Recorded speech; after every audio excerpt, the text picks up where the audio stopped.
The heat in West Texas does not just sit on the skin. It burrows. It is a dry, suffocating weight that smells of scorched mesquite, diesel exhaust, and the bitter copper of old blood. In the summer of 2013, the air around San Angelo felt particularly thick, like a physical presence pressing against your chest. When the sun dips below the horizon out there, the darkness that follows is not a void. It is a living thing.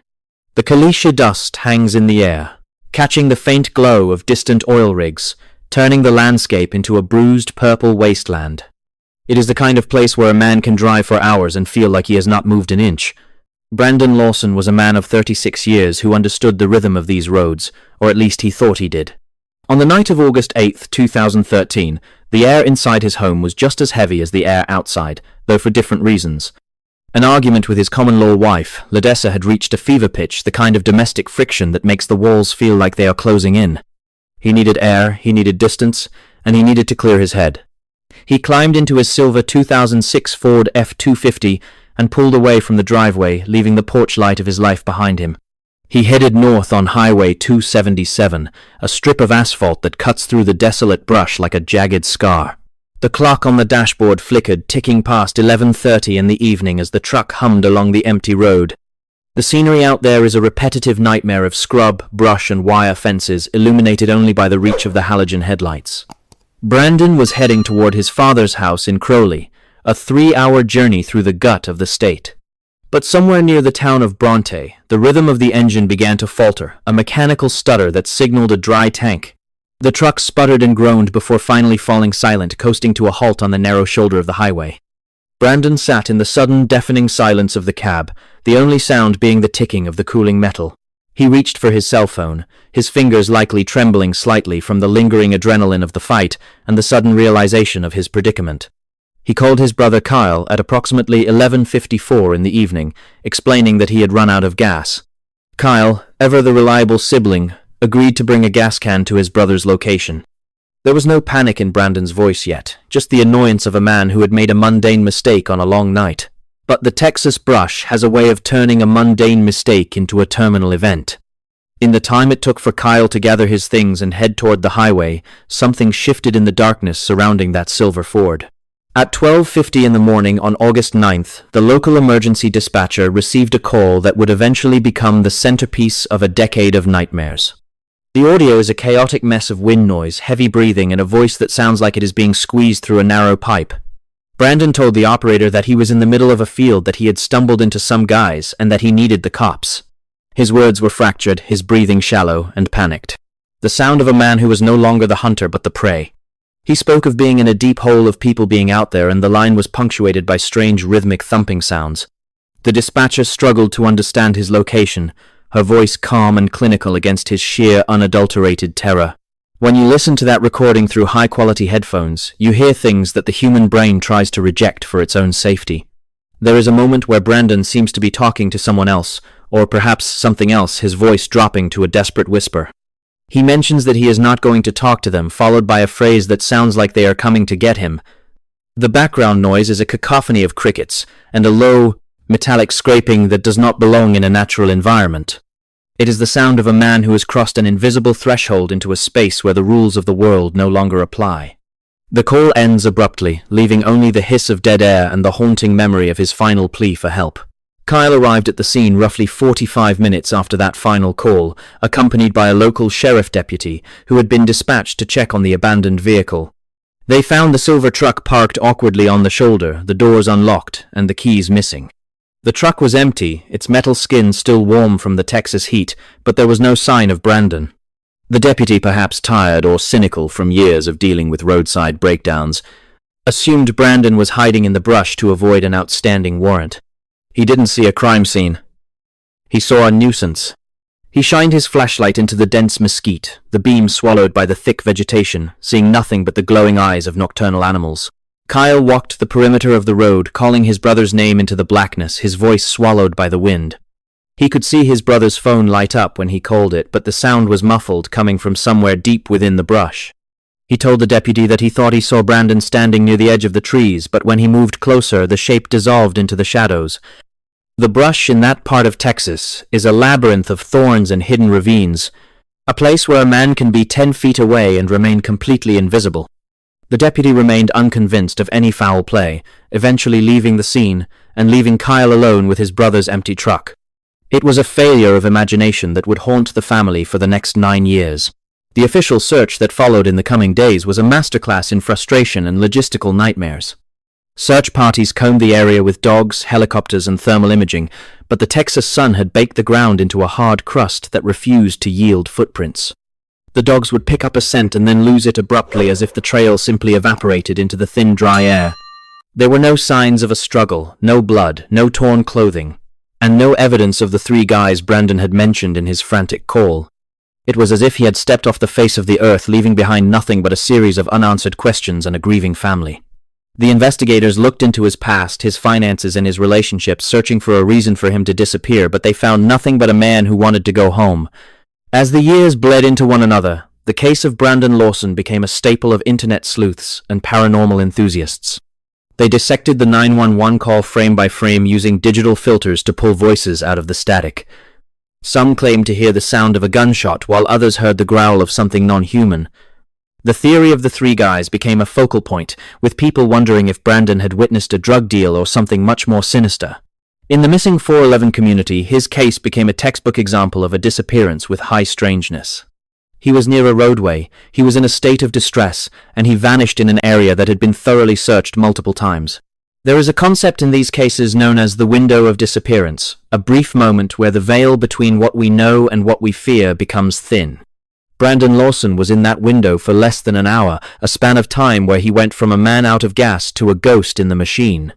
The geography of the area is deceptive, with hidden limestone sinks and deep crevices that can swallow a body and never spit it back out. But those features do not explain the phone call, or the terror that vibrated through his vocal cords. He wasn't just lost. He was being hunted by something he could see but could not escape. The brush is not just a collection of plants. It is a silent witness to things that happen in the dark. For nearly a decade, the Lawson family lived in a state of suspended animation, caught between hope and the crushing weight of reality.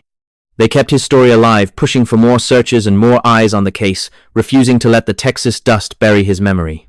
In February of 2022, a private search team finally found what the authorities had missed for 9 years. They discovered human remains and articles of clothing in a remote area of the brush, less than a mile from where the truck had been abandoned.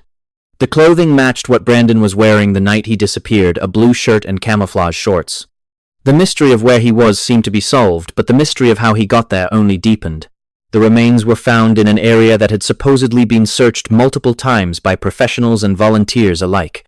This is a common theme in high-strangeness disappearances. Bodies appearing in areas that were previously cleared as if they were returned to the physical world after a long absence. The bones were scattered, a grim testament to the scavengers that roamed the Texas night, making a definitive cause of death nearly impossible to determine. There were no obvious signs of trauma, no bullet holes in the skull, no knife marks on the ribs. The official narrative shifted toward Brandon becoming disoriented, perhaps suffering from a drug-induced psychosis or dehydration, and wandering into the brush until he collapsed. But that explanation is a cold comfort to those who have listened to the fear in his voice on that 911 recording. A man suffering from simple disorientation does not describe 3 guys standing in a field, nor does he beg for the police with such specific urgency. If he was just lost, why was he hiding? If he was just paranoid, why did the dogs lose his scent so close to the road? The discovery of his remains provided a location for a grave, but it did not provide a reason for the nightmare. The brush keeps its secrets well, and Brandon Lawson is now part of the soil, his final moments, locked away in the silence of the caliche and the mesquite. When we look at the patterns of these disappearances, we see a recurring motif of individuals who vanish in the presence of others or while on the phone with loved ones. There is a sense of an invisible predator, something that operates just outside the frequency of our normal perception. In many cases, the victims are found in areas that are technically accessible but practically hidden, often near water or in dense clusters of rock and vegetation. The fear that Brandon expressed was not the fear of being lost. It was the fear of being seen. He was looking at something that the dispatcher could not see and that Kyle could not find when he arrived at the truck. The case of Brandon Lawson is a chilling reminder that the world we think we understand is only a thin veneer over something much older and much more indifferent to human life.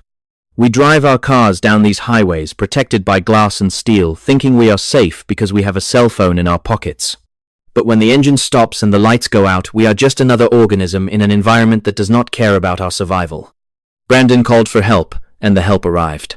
But it arrived in a world that he had already left behind. The three guys he saw remain unidentified shadows in a field that exists only in the distorted audio of a dead man's final words. In the end, we are left with the image of a silver truck on a lonely highway, its hazard lights blinking into the infinite Texas night. We are left with the sound of heavy breathing and the scraping of gravel underfoot. We are left with the knowledge that a man can be less than a mile from safety and still be worlds away. The mystery of Brandon Lawson is not just about what happened to him. It is about the fact that it could happen to any of us. The brush is waiting, the heat is rising, and the shadows are moving just beyond the reach of the headlights. The story of Brandon Lawson bears a haunting resemblance to the disappearance of Stephen Kocher in 2009. Kocher, a young man with no history of mental illness or drug use, drove his car into a quiet neighborhood in Henderson, Nevada, and simply walked away. He was captured on a security camera walking down a sidewalk, appearing calm and purposeful before vanishing into the desert outskirts. Like Brandon, his car was found abandoned with his belongings inside. And despite massive search efforts, no trace of him was found for years. These cases suggest a pattern of individuals being drawn away from their vehicles by an unseen force only to be swallowed by the landscape in a way that defies logical explanation. Both men left behind a trail of digital breadcrumbs that lead to a dead end, leaving us to wonder what they saw in those final moments that convinced them to step into the dark. The asphalt of Highway 277 does not just sit there. It radiates a low humming heat that vibrates through the soles of your boots long after the sun has dipped below the jagged horizon of Coke County. It is a lonely stretch of Texas wasteland, a place where the wind carries the scent of scorched earth and the metallic tang of dried blood from 1,000 nameless roadkills. When Brandon Lawson pulled his silver truck onto the shoulder on that August night in 2013, he was not just stopping because he ran out of gas. He was stopping at the exact intersection of a mundane mechanical failure and a predatory reality that most of us spend our entire lives pretending does not exist. The truck sat there, its hazard lights rhythmically pulsing like a failing heart, casting long rhythmic shadows across the cracked earth. Inside the cab, the air would have been stale, smelling of old coffee and the ozone of a dying battery, while outside the night air was a suffocating blanket of 90-degree heat. There is a specific kind of silence that falls over the desert when the engine of a vehicle finally shudders and dies. A silence that is heavy, oppressive, and filled with 1,000 tiny sounds that the human ear is not designed to process. Brandon stepped out into that silence, his boots crunching on the coarse limestone gravel that lines the shoulder of the road. He was a man used to the rougher edges of life, a man who understood the physical world. Yet something in the darkness beyond the reach of his headlights made him reach for his phone with trembling fingers. The first call went to his brother Kyle, a desperate request for help that sounded less like a man out of fuel and more like a man out of time. But it was the second call, the one placed to 911 at 1:54 in the morning, that serves as the jagged, bleeding heart of this mystery. The audio of that call is a distorted, static-filled nightmare that has been analyzed by experts and amateurs alike for over a decade, yet it remains as opaque as the brush Brandon vanished into. You can hear the wind whipping across the microphone, a sharp whistling sound that punctuates Brandon's frantic, gasping breaths. He tells the dispatcher he is in the middle of a field, and that there are 3 guys chasing him. His voice is tight, his throat constricted by the physiological grip of pure, unadulterated terror. He mentions a woods and a big field, but the geography of that area is a chaotic mess of mesquite trees and prickly pear cactus that all look identical under the pale light of a gibbous moon. The dispatcher, sitting in a sterile air-conditioned room miles away, asks for his location, but Brandon is already operating in a different reality. A reality where the coordinates of the physical world no longer apply. The 3 guys he mentioned are the ghosts of this case, shadows that moved through the brush with a purpose that was never made clear. Were they local residents, or were they something else entirely? Something that operates just outside the frequency of our normal perception. In many cases of those who vanish in the presence of others, there is a recurring theme of an invisible predator, a force that stalks the periphery of a person's vision until they are far enough from the light to be taken. Brandon was looking at something that the dispatcher could not see, and that the deputy who arrived at the scene minutes later could not find. When Deputy Neal arrived at the abandoned silver truck, he found it empty, its doors unlocked, and no sign of a struggle, yet just a few hundred yards away, Brandon was likely crouched in the dark, watching the flashlights move through the trees. The fear, Brandon expressed, was not the fear of being lost in the Texas scrub. It was the fear of being seen by whatever was out there with him. He was hiding in plain sight, perhaps pressed against the rough bark of a mesquite tree, his lungs burning as he tried to stifle his breathing. The brush in that part of Texas is a dense, interlocking network of thorns and brittle branches that tear at the skin and snag on clothing like 1,000 tiny claws. If you move through it in the dark, you are not just walking. You are fighting a losing battle against a landscape that wants to hold on to you. The heat that night would have been a physical weight, drawing the moisture from his body and clouding his mind with the first stages of heat exhaustion. Kyle arrived at the truck shortly after the deputy, and for a brief agonizing moment, both men were standing in the same square mile where Brandon was fighting for his life. Kyle called Brandon's phone, and Brandon picked up, telling his brother that he was bleeding and that he could see him. But when Kyle looked into the darkness, he saw nothing but the swaying shadows of the brush and the flickering of his own headlights. It is as if Brandon had stepped through a thin spot in the fabric of the world, a place where two people can be standing in the exact same spot and yet remain invisible to one another. This is a common thread in the missing 411 phenomenon. The sense that the victim has been pulled into a parallel layer of the environment that help cannot reach. We drive our cars down these long, lonely highways protected by glass and steel and the comforting glow of our dashboard lights, thinking we are safe because we have a cell phone in our pockets. We believe that we are the masters of the landscape because we have paved over it, but the story of Brandon Lawson is a chilling reminder that the world we think we understand is only a thin veneer over something much older and much more indifferent to human life. When the engine stops and the lights go out, the hierarchy of the natural world asserts itself with brutal efficiency. You are no longer a driver, a father, or a brother. You are just another organism in an environment that does not care about your survival. Brandon called for help, and the help arrived, but it arrived in a world that he had already left behind. The search for Brandon Lawson would eventually span years, involving hundreds of volunteers, thermal imaging, and bloodhounds that could never seem to lock onto a consistent scent. The dogs would lead the searchers to the edge of the brush, and then stop confused as if the trail had simply evaporated into the dry Texas air. In 2022, remains were finally found in a remote area not far from where the truck was abandoned, but the discovery only added more layers to the mystery. The clothing found at the site was consistent with what Brandon was wearing, but the location was in an area that had been searched multiple times before. It is a recurring pattern in these disappearances. Bodies appearing in areas that were previously cleared as if they were returned to the physical world long after the event took place. The brush is a patient predator waiting for the moment when a person is most vulnerable, most isolated, and most afraid. It uses the heat to disorient, the darkness to conceal, and the silence to amplify the sound of your own heart beating in your ears. Brandon was running from something that left no footprints and made no sound on the 911, recording a presence that existed only in the space between the static. Those three guys he saw remain unidentified, shadows in a field that exist only in the distorted audio of a dead man's final words. They were the harbingers of a fate that defies the logical explanations of police reports and forensic analysis. In the end, we are left with the image of a silver truck on a lonely highway, its hazard lights blinking into the infinite Texas night, like a lighthouse for a ship that has already sunk. We are left with the sound of heavy breathing and the scraping of gravel underfoot, the sounds of a man trying to outrun a shadow. We are left with the knowledge that a man can be less than a mile from safety and still be worlds away, separated from his loved ones by a barrier that is as thin as air and as heavy as lead. The mystery of Brandon Lawson is not just about what happened to him on that night in August. It is about the fact that the same thing could happen to any of us if we stop in the wrong place at the wrong time. The story of Brandon Lawson bears a haunting resemblance to the disappearance of Stephen Kocher in December of 2009. Kocher, a young man with no history of mental illness or drug use, drove his car into a quiet cul-de-sac in Henderson, Nevada, and simply walked away into the midday sun. He was captured on a security camera walking down a sidewalk, appearing calm and purposeful before vanishing into the desert outskirts without a single witness.